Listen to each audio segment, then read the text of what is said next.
আসসালামু আলাইকুম গাইস। আজকে অনেক দিন পর সুলতানা বাসায় খিচুড়ি রান্না করছে। তো সুলতানার কাছে এখন যাব। আমি মানে খিচুড়ি রান্না করছে 2টার দিকে, এখন 3টার মতো বাজে আর কি। তো আমার একটু কাছ থেকে আসতে লেট হয়ে গেছে, যে কারণে সুলতানা এখন গরম করতেছে।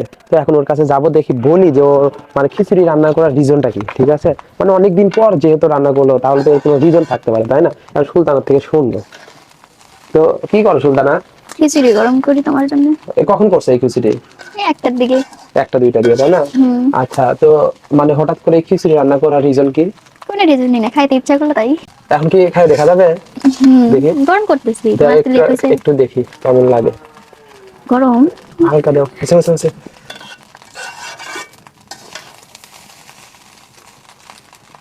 সেই হয়েছে, মানে একদম বেস্ট। কিন্তু একটু একটু লবণ কম আছে গাইস, একটু লবণ দাও, ঠিক আছে?